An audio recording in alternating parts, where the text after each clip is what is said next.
In the heart of a revolution, when the streets of Paris ran red with the blood of kings, a boy born to wear a crown was locked away in a stone tower. He was Louis Charles, Duke of Normandy, the second son of Louis XVI and Marie Antoinette. After the death of his elder brother, he became the Dauphin of France, the heir to a 1,000-year-old throne. His life was meant to be one of unimaginable privilege inside the golden halls of Versailles. But history had other plans. He was just a child when the gilded cage was stormed and his world of palaces was traded for a cold, dark cell. He walked into that prison a prince, the living symbol of a dying monarchy. But he would never walk out. History tells us a boy died in that cell 2 years later. But the whispers that began then have never truly faded. Whispers that said the boy in the coffin was not the king, that the real prince had vanished. This is Enigma Obscura. He is the boy king who disappeared from the world, a ghost in the machine of history. For over 200 years, one question has echoed through the halls of time. What truly happened to the Lost Dauphin of France?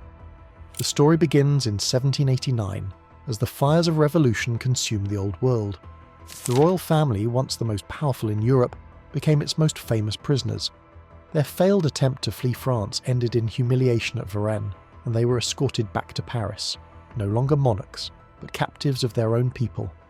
They were imprisoned in the Temple Tower, a grim medieval fortress whose stone walls were a sarcophagus for a living dynasty. In January of 1793, the revolution's guillotine took the head of King Louis XVI.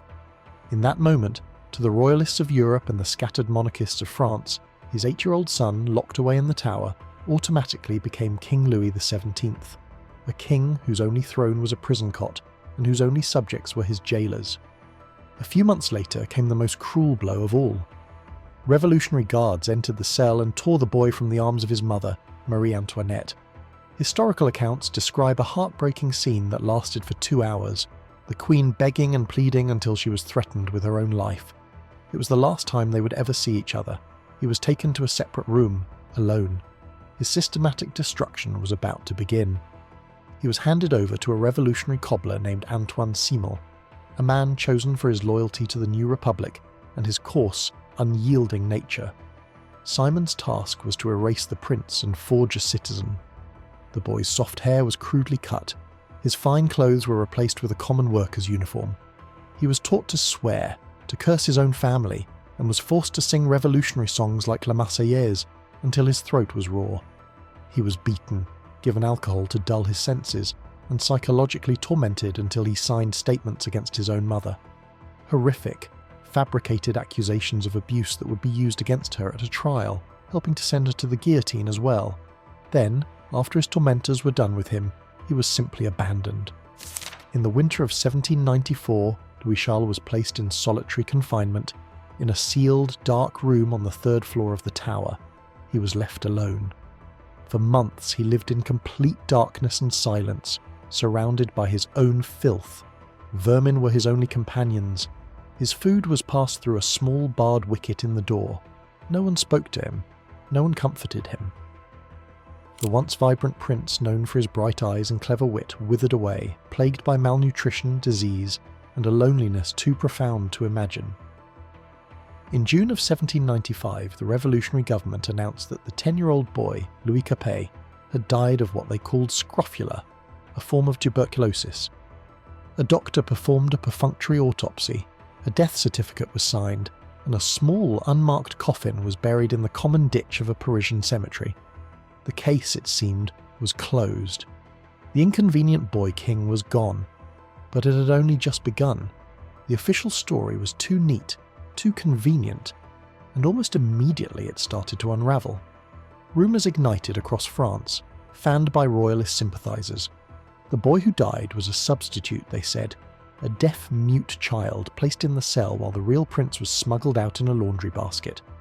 Others claimed he was hidden in a wooden horse from a toy set. The doctor who performed the autopsy, it was whispered, told his colleagues that the body on the slab was that of an adolescent, not a 10-year-old, and showed signs of abuse far older than the Dauphin's imprisonment. The secrecy, the cruelty, the unmarked grave, it all felt like a cover-up. Hope and political ambition created a legend.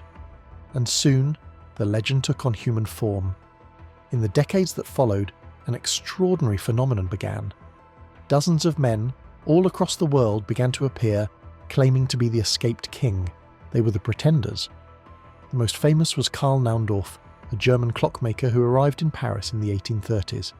He bore a striking resemblance to the Bourbon family, had scars on his body that matched those the young prince was known to have, and he knew intimate, private details of court life that seemed impossible for a fraud to know. He was so convincing that many of Marie Antoinette's former servants and courtiers swore he was the one.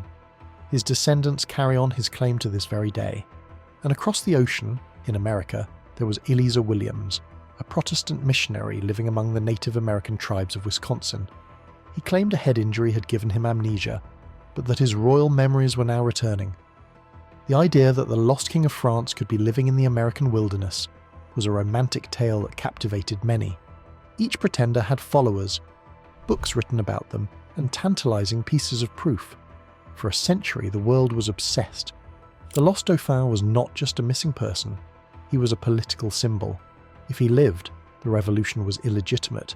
If he lived, the monarchy could be reborn.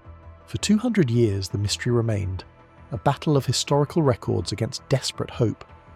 And then, at the turn of the millennium, science offered a chance to find the ghost in the machine. The key was a macabre secret, an object that had been on its own incredible journey through history.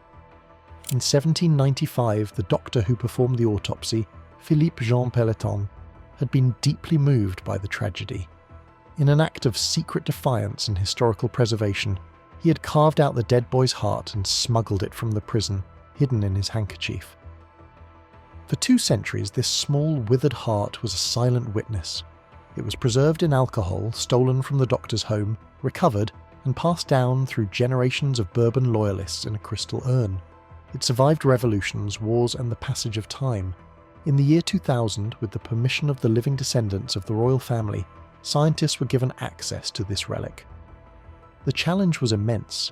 Could they extract viable DNA from a 200-year-old mummified organ? They took a small fragment, and using the most advanced techniques of the age, they found what they were looking for: mitochondrial DNA. They then compared it to DNA taken from a lock of Marie Antoinette's hair and from her living grandnieces, members of the Royal Habsburg line of Europe. The results were unambiguous. The DNA from the heart was a perfect match to the maternal line of Marie Antoinette. The boy who had died in the Temple Tower, the boy whose heart had been saved by a sympathetic doctor, was, with near total certainty, her son. The science was conclusive. The Lost Dauphin never escaped. Karl Naundorff, Eliza Williams, and all the others were frauds or fantasists. The boy king died, alone and forgotten in his prison cell. But solving a mystery is not the same as ending a story. The DNA tells us what happened, but it cannot tell us why the world refused to believe it for so long. The legend of the Lost Dauphin survived not because of evidence, but because the truth was simply too monstrous to accept. That a revolution founded on the enlightened ideals of liberty, equality, and fraternity could systematically and cruelly torture a child to death was a stain too deep, a national horror too profound to confront directly. The world wanted the boy to have escaped. They needed him to have found a new life in a new world, because it offered a flicker of justice in one of history's darkest chapters. Louis XVII never ruled from a throne. He never commanded an army or signed a law. Instead, he reigned for 2 centuries as a ghost, a question mark, a powerful symbol of innocence lost in the fires of history. His true kingdom was the mystery itself.